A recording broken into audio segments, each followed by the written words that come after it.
할렐루야, 반갑습니다. 인생을 살아가면서 환난을 만나는 것을 좋아할 사람은 아무도 없습니다. 왜 그렇습니까? 환난은 나를 힘들게 하고 또 고통스럽게 합니다. 또 나의 것을 빼앗기도 하고요, 나를 병들게도 하고 나로 하여금 이별하게도 합니다.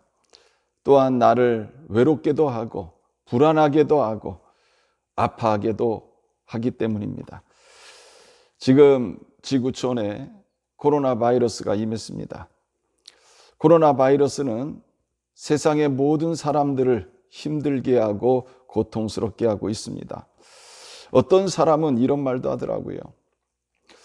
예수님의 탄생을 전후해서 역사를 나누는 것처럼 이제 이 코로나 바이러스 전후로 인하여 역사가 나눠질 수 있다, 이런 말 하는 것을 들었기도 했습니다. 그만큼 코로나 바이러스가 끼친 영향이 굉장히 크다는 거지요. 그러면 이런 고난의 시대를 살아가는 우리들은 어떻게 살아가야 하느냐는 것입니다. 특히 예수를 믿는 성도로서 이 고난의 시대를 우리는 어떻게 살아가야 하느냐는 것입니다. 우리는 고난의 시대를 살아갈 때에 하나님의 말씀을 들어야 됩니다. 고난의 시대를 살아가는 우리들에게 오늘 성경은 뭐라고 말씀하고 있습니까? 환난 중에도 즐거워하라는 것입니다. 제가 하나 묻겠습니다. 여러분, 환난 중에 즐거워할 수 있습니까? 환난 중에 기뻐할 수 있습니까?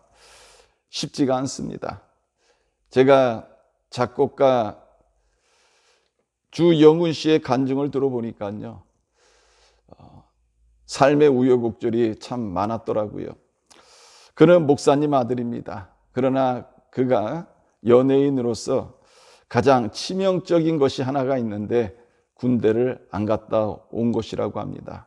그래서 이 병역 문제만 터지면요, 이 연예계에서 늘 세 손가락이 안에 드는 이러한 병역 문제에 대한 사람이 되어졌다고 합니다. 그래서 병역 문제만 터지면요, 늘 언론의 이름이 오르락내리락하고 또 불려간다고 합니다. 그리고 검사를 새롭게 받기도 한다고 합니다. 자, 그는 질병이 있어서 군대에 갔다 오지 않았습니다. 그럼에도 불구하고요, 그는 이 일로 인해서 많은 고난을 당했다고 이렇게 간증을 하더라고요. 그 밖에 여러 가지 이러한 그 고난에 대해서 이야기하는 것을 들었습니다. 그런 상황에서 교회를 가면요, 이제 찬양 인도자가 기뻐하십시오, 하나님을 찬양하십시오, 여호와로 인하여 즐거워하십시오 하면서 찬양을 인도하는데요, 그런 말을 들을 때마다 그 안에서 짜증이 나고 기뻐하지 못하는 이러한 자신의 모습을 발견했다는 이러한 내용을 듣기도 했습니다. 아마 이러한 마음은요, 주 작곡가만 아니라 우리들도 다 똑같은 마음일 것입니다. 우리가 고난 중에 있을 때 하나님을 찬양을 인도하는 사람이 기뻐하십시오, 즐거워하십시오 이러면요, 그게 남의 이야기 같고 그렇게 공감되지 아니하는 이러한 남의 이야기로 들리기도 하는 것입니다. 자, 그런데 오늘 읽은 이 말씀을 보면요, 환난 중에 즐거워하라는 이러한 말씀이 나옵니다. 사람 생각으로는요, 잘 이해가 안 되죠. 아니, 어떻게 고난을 당하는데 즐거워할 수가 있어? 자, 그런데요, 오늘 읽은 이 본문 말씀을 보면 왜 우리가 환난 중에 즐거워해야 되는지 우리가 이해가 됩니다. 자, 본문은요, 우리들에게 환난이 주는 유익을 말하고 있습니다. 자, 환난 중에도 즐거워하는 이유에 대해서 말씀하고 있지요. 뭘까요? 환난 중에 우리가 즐거워해야 할 이유, 환난 중에 즐거워해야 할 이유가 도대체 뭐냐는 것입니다. 첫 번째로요, 환난은 인내를 낳기 때문에 그렇습니다. 자, 환난이 우리에게 주는 축복이 있습니다. 바로 인내를 낳게 한다는 것입니다. 우리가 영어 성경을 보면 쉽게 이해가 되는데요. Suffering produces perseverance 이렇게 말하고 있습니다. 고통은 인내를 낳는다는 거지요. 자, 한국 사람들이요, 특징이 있습니다. 뭡니까? 이 빨리빨리라는 단어를 많이 씁니다. 어디에서든지 어디를 가든지 이런 이야기를 잘하죠. 식당에 가서도 저 아주머니 빨리 해주세요 이렇게 얘기를 합니다. 근데 식당에 가서는요, 빨리 달라고 하면 음식이 맛있게 나오지 않을 이러한 가능성이 높습니다. 또 일을 시켜놓군요, 빨리 끝내라는 것입니다. 성질이 급한 사람들의 약점이 뭡니까?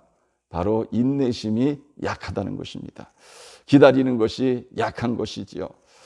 지금 코로나 바이러스로 인해서 우리나라도 난리지만요, 세계 각국들도 다 난립니다. 그런데 코로나 바이러스가 발생하면서요, 우리의 삶이 완전히 바뀌어 버렸습니다. 자, 일단은 바뀐 것 중에 가장 큰 게 뭐예요? 바로 마스크입니다. 여러분, 우리는 항상 마스크를 휴대하고 다녀요. 이 마스크를 쓰는 것이 여러분 힘듭니까? 힘들지 않습니까? 이 마스크를 쓰는 것이요, 상당히 힘이 듭니다. 이 마스크를 쓰는 것이 익숙하지 않았던 사람들이 대부분의 사람들이었습니다. 자, 근데 이제 모든 국민들이 다 마스크를 써요.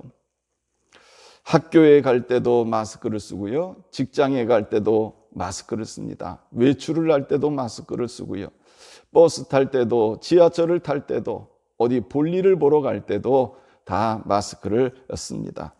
여러분이 마스크 쓰는 게 상당히 귀찮죠.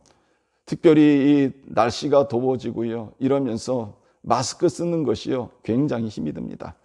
덥고 호흡하기도 불편하고요, 상당히 불편한 것이 사실입니다. 자, 그런데 여러분, 국민들이요, 얼마나 잘합니까? 그 불편한 마스크 쓰기가요, 이제는 익숙해졌습니다. 그래서 이 마스크 착용을요, 아주 잘하고 있습니다. 왜 합니까? 내가 살기 위해서 하는 거죠. 물론 나라에서 사회적 거리 두기 운동도 하고요, 계속해서 방송하고 주의하니까 잘하는 것도 있을 수 있습니다. 그러나 대부분의 국민들이 이제는 이 마스크 쓰기를 잘하는 이유가 어디에 있습니까? 바로 내가 살기 위해서 그런 거지요. 참 놀라운 일이 아닐 수 없습니다. 또 이 코로나 바이러스를 인해 가지고 이제 그 활동에 많은 제한을 받고 있습니다. 전에는요, 사람들이 내가 원하면 아무 때나 밖에 나갈 수 있었어요. 또 원하는 곳은 어디든지 갈 수가 있었습니다.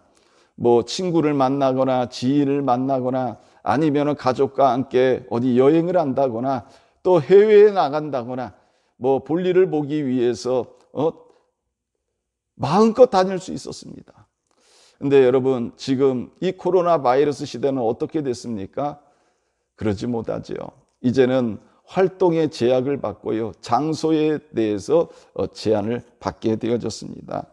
그래서 사람들이 이 코로나 바이러스가 임하면서요, 이제 외출을 자제합니다.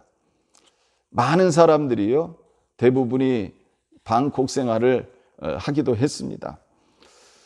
외출하는 것, 놀러 다니는 것, 사람 만나는 것, 이런 모든 것들을 자제하죠. 왜 그렇습니까? 바로 내가 살기 위해서 그러는 거예요. 내가 살기 위해서 이제 모든 것을 자제하는 것입니다. 이 코로나 바이러스가 한창 성황할 때, 여러분, 그때 이제 시간이 지나면서 봄이 왔지요. 곳곳에 꽃이 핍니다. 근데요, 사람들이 밖에 나가지를 못하지요. 왜요? 이 코로나 바이러스를 두려워하니까 밖에 나가지를 못하는 거예요. 그러다 보니까 지자체에서도 수많은 이러한 행사를 준비해 놓고도요, 다 취소하는 이런 일들이 일어나게 되어졌던 것입니다. 어느덧 이 코로나 바이러스에 익숙해져 있는 이러한 우리 자신의 모습을 우리는 발견하게 된 것이죠. 자, 우리는 이 코로나 바이러스를 통해서 이 인내하는 것을 배우게 되었습니다. 절제하는 것을 배우게 되었지요. 또 적응하는 것도 배우게 되었습니다. 정확히는 말씀드리면 우리 안에 인내심을 배우게 되어졌다는 것입니다.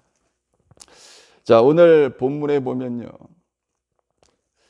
사도 바울도 우리가 왜 환난 중에 즐거워했느냐, 바로 환난이 인내를 낳기 때문이라 이렇게 말씀하고 있는데요.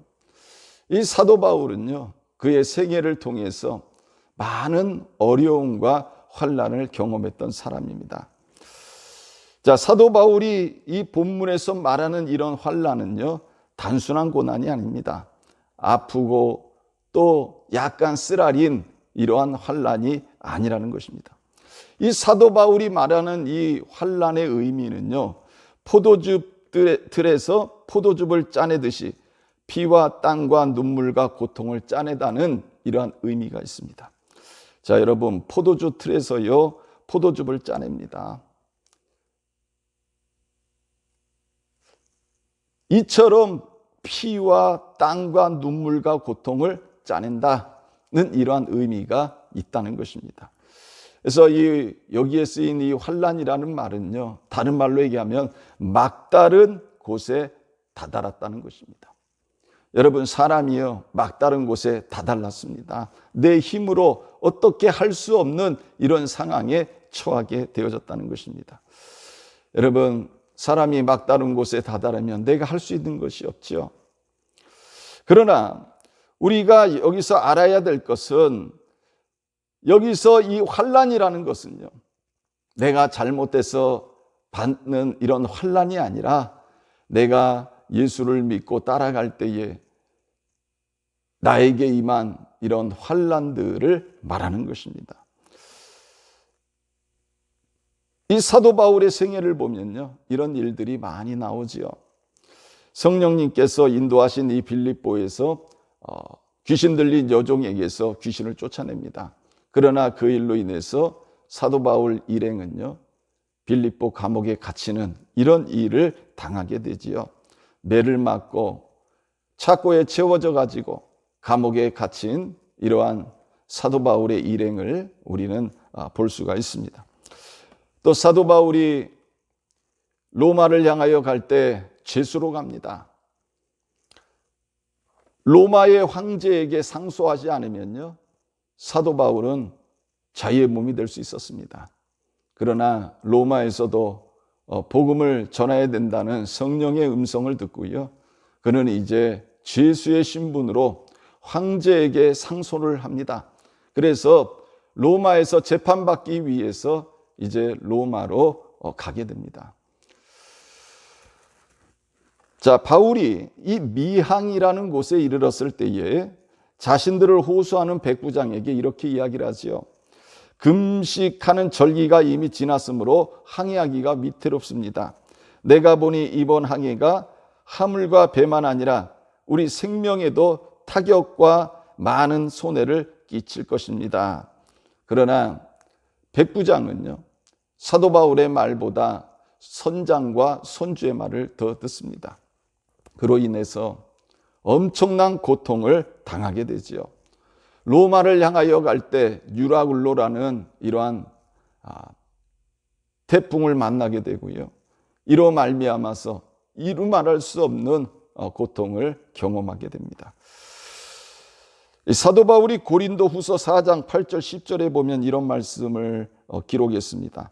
우리가 사방에서 우겨쌈을 당하여도 쌓이지 아니하며 답답한 일을 당하여도 낙심하지 아니하며 박해를 받아도 버림받지 아니하며 거꾸로 들임을 당하여도 망하지 아니하고 우리가 항상 예수의 죽음을 몸에 짊어짐은 예수의 생명이 또한 우리 몸에 나타나게 하려 함이라.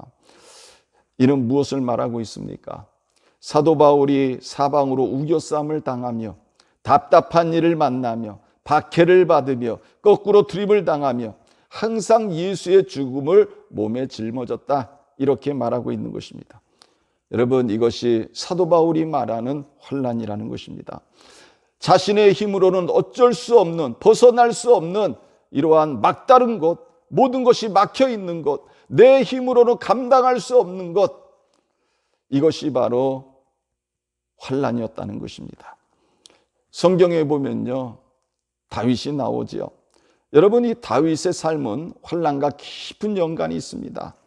다윗은 어렸을 때에 이스라엘의 왕이 될 자로 기름 부음을 받았습니다. 그런데 그는 환난을 통해서 이제 인내를 배우게 되지요. 우리가 볼 때에 다윗이 뭘 저렇게 잘못했길래 저렇게 많은 환난과 역경을 당하는가? 그런데요, 그렇지가 않습니다. 이 다윗의 삶을 보면 왕이 될 때까지요, 이루 말할 수 없는 환난과 고통을 당하게 되는데, 또 무시를 당하고 쫓기는 이러한 삶을 살게 되는데, 여러분, 다윗이 뭘 그렇게 잘못해가지고 이런 생애가 되어졌겠습니까?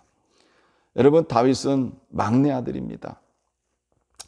자, 막내 아들, 여러분, 얼마나 부모의 사랑을 많이 받겠습니까? 내리사랑이라고 그러죠. 그런데요, 이 다윗은 자랄 때에 다른 형들처럼 아버지에게 그렇게 인정도 받지 못하고 또 대접도 받지 못했던 것 같습니다. 자, 사무엘이 이새와 그의 아들들을 초청을 하죠. 그때의 아버지는요, 그 아들들 중에서 다윗만 쏙 빼놉니다. 그리고 다른 형들은 데리고 이새가 초청한 그곳으로 갑니다. 다윗은요, 너는 남아가지고 이제 양떼들을 돌보라는 것입니다. 아버지에게도 인정받지 못했던 존재가 바로 다윗이었습니다. 그러나 하나님은 그 무시받던 다윗을요, 기름을 부으시고 이스라엘의 왕으로 세워주신 것입니다. 자, 어느 날 아버지가 이 다윗에게 심부름을 시킵니다. 야, 아들아, 지금 너희 형들이 저 전쟁터에 나가 있으니까 너 이 음식 갖다 주고 형들이 잘 있는지 가서 안부를 살펴보고 와라. 예, 알겠습니다. 그리고 아버지가 준 이러한 그 음식을 가지고 형들이 있는 곳으로 갔습니다. 여러분, 형들이 다윗을 볼 때 얼마나 반갑겠습니까? 얼마나 고맙겠습니까? 자신들을 위해서 그 어린 동생이요, 전쟁터까지 와서 자신들에게 음식을 주는 거예요. 그런데 이 형들이 다윗을 향해서 뭐라고 얘기를 합니까? 노를 바라며 이렇게 말합니다. 내가 어찌하여 이리로 내려왔느냐? 들에 있는 양들을 누구에게 맡겼느냐? 나는 내 교만과 내 마음의 완악함을 아노니 내가 전쟁을 구경하러 왔도다. 심지어요, 다윗은 골리앗과의 전쟁을 할 때에 무시를 당하는 것을 우리가 볼 수가 있습니다. 너가 나를 개로 여기고 막대기를 가지고 나왔느냐 하면서 다윗을 무시합니다. 후에 이 다윗이요, 사울의 왕궁에서도 생활하지만 이유 없이 사울 왕의 미움을 받게 됩니다. 이유는요, 다윗이 골리앗을 죽이고 이스라엘 사람들이 블레셋과의 전투에서 승리를 거둔 다음에 이제 승리하고 돌아오지요. 이때 많은 백성들이 나가가지고 이제 환영을 합니다. 그러면서 백성들 중에서 뭐라고 이제 그 말들을 나누냐면 사울은 천천히요, 다윗은 만만히로다, 이런 말을 하는 것입니다. 자, 이 말을 듣고요, 사울 왕이요, 열이 받은 거예요. 다윗을 질투하기 시작합니다.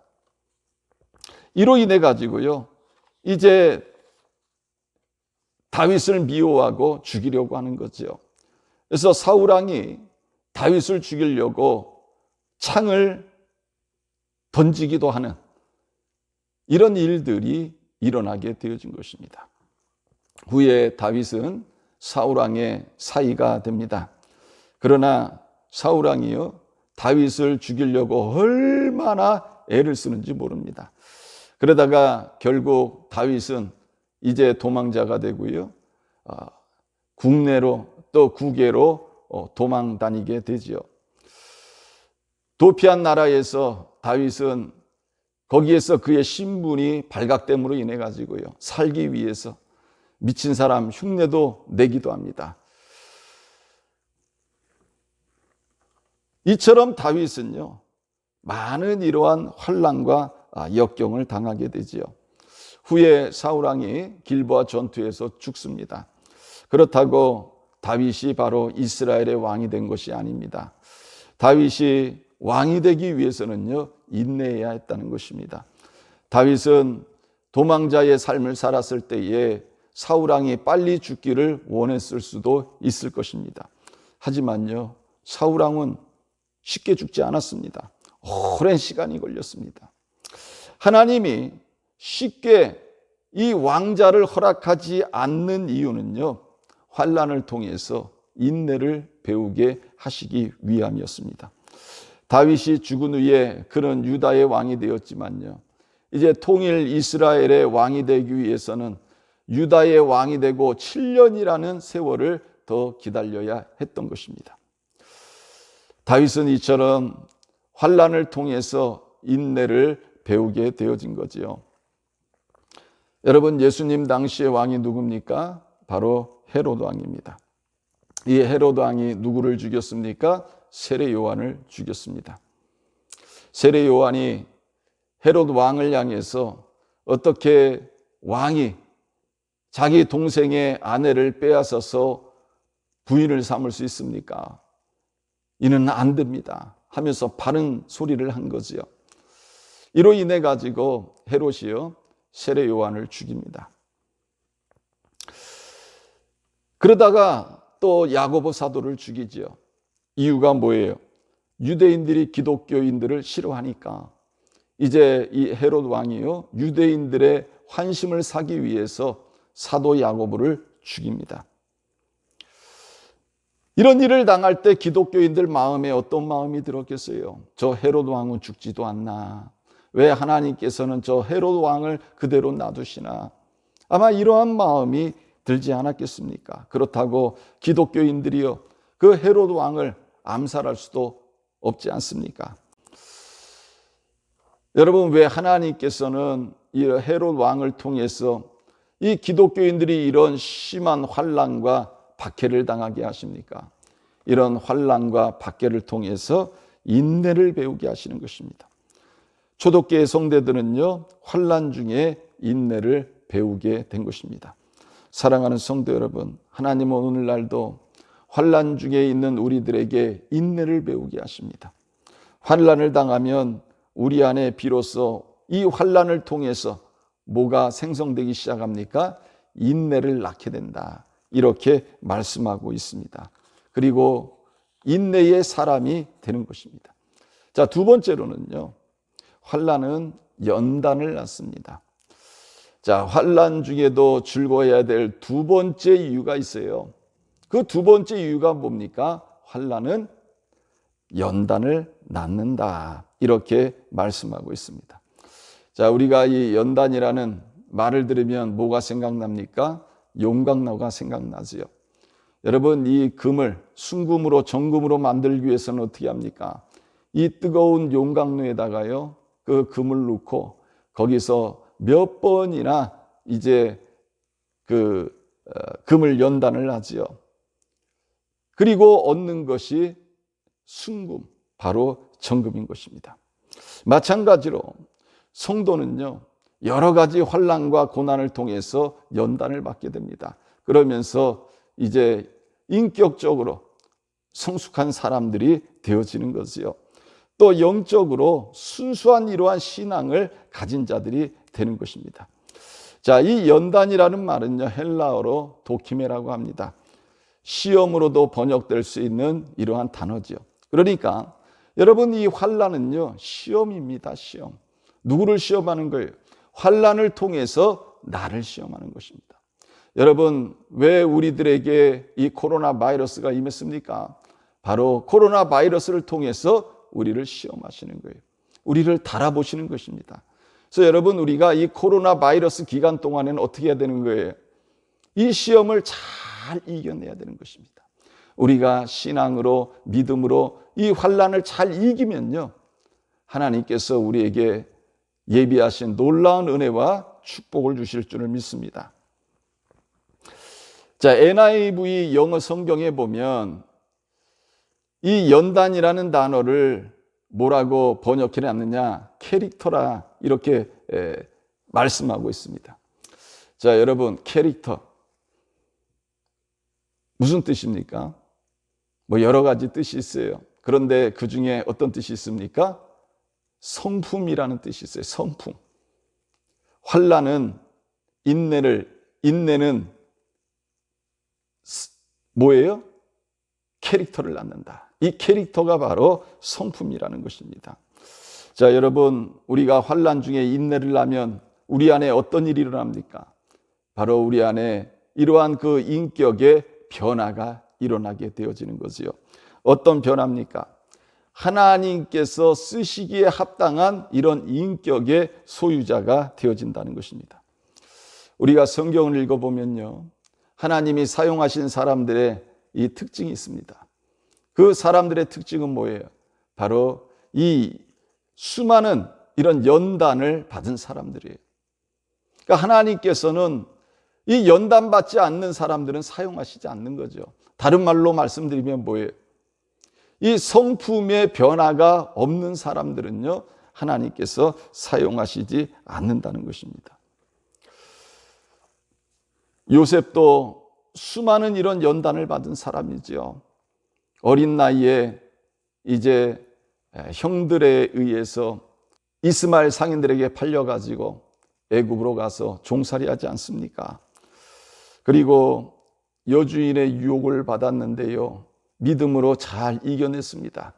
그러나 이 여주인의 이러한 그 거짓 누명으로 인해 가지고 옥살이를 하지요. 13년간의 이런 연단을 받습니다. 그리고 마침내 애굽의 총리가 되지요. 우리가 아는 모세도 얼마나 많은 연단이 있었습니까? 애굽에서의 40년의 삶, 그리고 이 미디안 광야에서 40년간의 이러한 삶을 살았던 것을 우리는 알 수가 있습니다.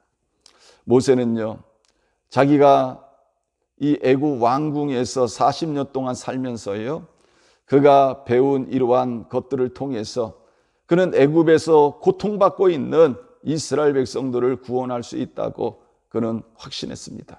그리고 거사에 옮깁니다. 그러나 그가 할 수 있었던 것은요, 오직 애굽 사람 한 명을 죽인 일 외에는 그 어떤 일도 할 수 없었다는 것입니다.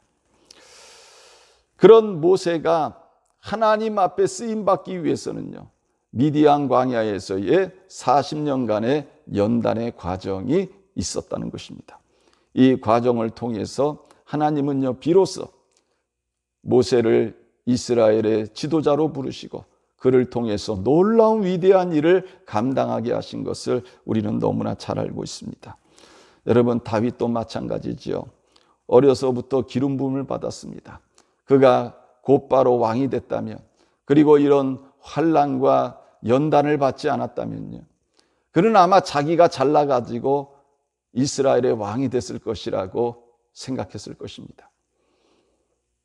그리고 그는요, 하나님을 그렇게 신뢰하지 않았을 것입니다. 그러나 다윗은요, 수많은 이러한 환난과 연단의 과정을 통해서 그는 하나님을 의지하는 자가 되고요, 하나님께서 쓰시기에 합당한 성품을 소유한 자가 되어서 이 이스라엘의 위대한 성군으로서 하나님 앞에 귀하게 쓰임받은 것을 우리는 너무나 잘 알고 있습니다. 여러분, 욥 알지요? 환난하면 욥 아닙니까? 연단하면은 욥 아닙니까? 성경에 보면 욥은 정직합니다. 또 순전합니다. 의인이라고 그랬습니다. 하나님을 경외하는 자라고 했습니다. 그러나 욥이요, 환난을 당합니다. 연단을 받습니다. 자식들이 하루아침에 다 죽고 재산은 다 날아가고요. 그의 아내까지도 하나님을 저주하고 죽으라고 합니다. 그리고 몸에 병이 들어가지고 기아장을 가지고요, 자기의 몸을 푹푹 긁는 이런 비참한 존재가 되어졌습니다. 그런 환난 중에서도 욥은요, 하나님 앞에 감사했고요, 그리고 하나님이 없다 하지 아니하고 인내합니다. 연단을 받지요. 그리고 하나님 앞에 영광을 돌립니다. 이러한 욥에게 하나님께서 다시 큰 은혜와 복을 주신 것을 우리는 잘 알고 있습니다. 야고보서 1장 4절 말씀을 보면요, 인내를 온전히 이루라. 이는 너희로 온전하고 구비하여 조금도 부족함이 없게 하려 함이라. 이렇게 말씀하고 있고요. 야고보서 1장 12절을 보면 시험을 이기는 자는 복이 있도다. 이것에 옳다함을 인정하심을 받은 후에 주께서 자기를 사랑하는 자들에게 약속하신 생명의 면류관을 얻을 것임이니라. 이렇게 말씀하고 있습니다. 사랑하는 성도 여러분, 이러므로 우리는 환난 중에도 즐거워할 수 있음을 믿으시기를 바랍니다. 자, 세 번째로요, 환난을 주신 것은 소망을 주시기 위함입니다. 하나님께서 왜 하나님의 자녀들에게 환난을 허용하시는가? 바로 소망을 주시기 위함입니다. 3절 말씀에 보면 다만 이뿐 아니라 우리가 환난 중에도 즐거워하나니 이는 환난은 인내를, 인내는 연단을, 연단은 소망을 이루는 줄 알미로다. 이렇게 말씀하고 있습니다. 여러분, 참 놀랍지 않습니까? 환난에는요, 숨겨진 목적이 있습니다. 환난에 숨은 궁극적인 목적이 무엇입니까? 바로 희망을 주는 것입니다. 그러니 우리에게 환난이 올 때 우리는 어떻게 해야 되냐 하는 거예요. 우리는 즐거워해야 된다는 것입니다. 그래서 사도 바울은 우리들에게 너희들 환난 중에 즐거워하라고 말씀하고 있는 것입니다. 제가 하나 물어보죠. 여러분, 산모가 아이를 낳아서 키우는 것이 힘듭니까? 어떻습니까? 여러분, 산모가 아이를 낳아서 키우는 게요, 얼마나 힘이 있는지 몰라요. 아이를 낳게 되면서부터 이 아기 엄마는요, 자기 시간이 없어집니다. 아이를 낳으면서 이 아기의 엄마는요, 동심일체가 되는 거예요. 이 엄마의 관심은 늘 누구에게 가 있습니까? 아기에게 가 있어요. 모든 관심, 모든 생각이요, 다 아이에게 가 있습니다. 태어난 아기는요, 시도 때도 없이 울어요. 우는 건 두 가지죠. 밥 달라고 옵니다. 그런데 여러분, 이 아이들은요, 우리들처럼 하루에 딱 3끼만 먹지 않아요.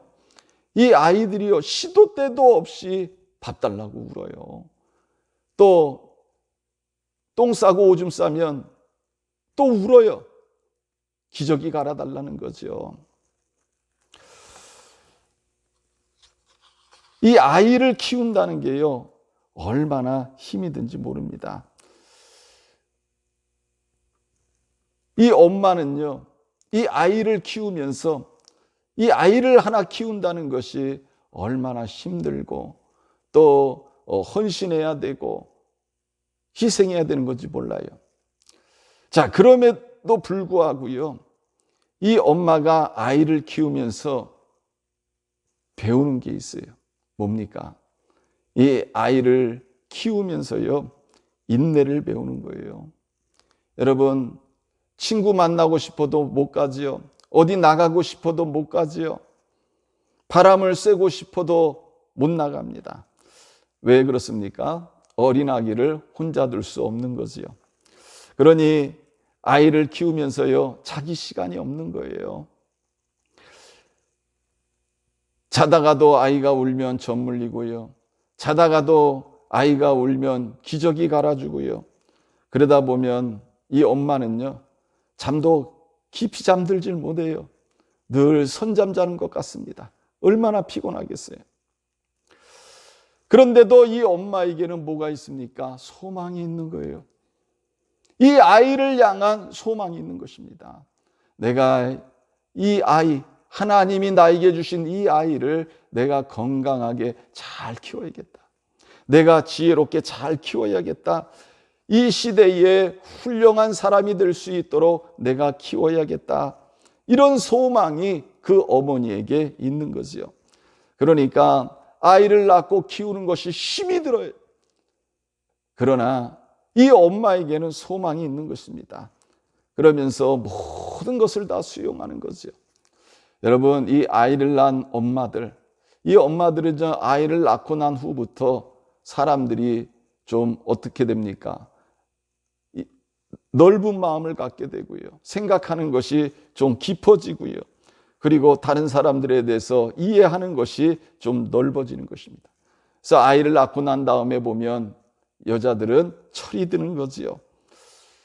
내 부모도 나를 이렇게 키웠겠지. 그러면서 자신의 부모에 대해서 감사하기도 하고요. 또 아이를 키우면서 자신의 성질도 좀 죽기도 하고요. 인격적으로 점점 다듬어져 가는 거지요. 하나님이 예수 그리스도의 핏값으로 사신 성도들에게 환난을 주신 것은요, 이처럼 소망을 주시기 위함인 것입니다. 그러나 하나님이 주시는 이 소망이 주어지기 위해서는요, 과정이 있다는 거예요. 환난은 인내를, 인내는 연단을, 연단은 소망을 준다는 것입니다. 그리고 5절 말씀에 이런 말씀이 나옵니다. 소망이 우리를 부끄럽게 하지 아니함은 우리에게 주신 성령으로 말미암아 하나님의 사랑이 우리 마음에 부음받음이니. 하나님은 우리에게 주신 그 소망을 부끄럽게 하시지 않는다, 이렇게 말씀하고 있습니다. 이유가 뭐예요? 그 성령을, 그 소망을 누가 주신 거예요? 성령이 주셨다. 그래서 우리를 부끄럽게 하시지 않는다, 그 소망을 이루어 주시겠다고 말씀하고 있는 것입니다. 이제 결론을 맺습니다. 여러분, 고난은 좋은 것입니다. 믿으시기를 바랍니다. 그러므로 우리는 고난 중에 즐거워해야 한다는 것입니다. 여러분, 고난이 우리에게 주는 이러한 선물이 있습니다. 또 고난은 우리에게 인내라는 이러한 선물을 주고요, 희망이라는 이러한 선물을 줍니다. 지금 코로나 바이러스로 인해서 우리가 많은 환난과 고난을 당하고 있습니다. 그러나 분별하시길 바랍니다. 그리고 깨달으시길 바랍니다. 오늘 우리가 하나님의 말씀을 들으면서 왜 하나님의 자녀들에게 이런 일이 일어날까? 왜 하나님께서 우리들에게 이러한 고난을 허용하실까? 여러분, 그 고난 속에는 숨겨져 있는 하나님의 뜻이 있다는 것입니다. 그래서 고난은요, 좋은 것인 줄 믿으시길 바랍니다. 그래서 성경은 우리들에게 고난 중에 즐거워하라, 이렇게 말씀하고 있습니다. 하나님은 고난 중에 인내하는 법을 배우게 하시고, 또 인내하는 것을 통해서 우리의 성품을 변화시키시고, 또 변화되어진 성품에는요, 이 소망을 부어주심으로 인해서 이제 그 소망을 이루어 주신다, 이렇게 말씀하고 있는 것입니다. 그래서 우리가 오늘 다시 한번 이 말씀을 들으면서 우리가 이 환난을 통해서 하나님이 우리에게 주시고자 하시는 것이 무엇이고 하나님이 우리에게 원하시는 것이 무엇인가를 우리가 다시 한번 깨달아야 되는 것입니다. 자, 다시 한번 오늘 이 본문 말씀을 제가 읽으면서 없습니다. 우리가 환난 중에도 즐거워하나니 이는 환난은 인내를, 인내는 연단을, 연단은 소망을 이루는 줄 알미로다. 오늘 이 말씀을 붙들고 코로나 바이러스는 환난 가운데서도 승리하시고, 그러므로 말미암아 하나님이 주시는 소망을 통해서 그 모든 소망을 이루어 주시는 하나님의 은혜와 축복을 누리는 우리 사랑하는 모든 성도님들 되시기를 주님의 이름으로 축원합니다. 기도하겠습니다. 사랑과 은혜가 풍성하신 하나님 아버지, 고맙고 감사합니다. 우리가 환난 중에 즐거워할 수 있는 하나님의 자녀들이 되게 하옵소서. 환난은 인내를, 인내는 연단을, 연단은 소망을 이루어 주신다고 했습니다. 이 말씀을 우리가 다시 한번 붙들고 이 코로나 바이러스라는 환난의 시대를 살아가고 있는 우리들이 다시 한번 이 환난 속에 숨어 있는 하나님의 뜻을 깨달아 알게 하셨사오니 아버지여, 우리가 즐거워하게 하시고 기뻐하게 하옵소서. 또한 이 코로나 바이러스를 통해서 하나님께서 나에게 원하시는 이러한 연단이 있고 성품의 변화가 되기를 원하심을 우리가 다시 한번 깨닫고, 또 그것들을 통해서 우리에게 소망을 부어주시는 하나님임을 우리가 다시 한번 깨닫고, 환난 중에도 즐거워할 수 있는 하나님의 자녀들 되게 하여 주옵소서. 감사를 드리며 예수님의 이름으로 기도드렸습니다. 아멘.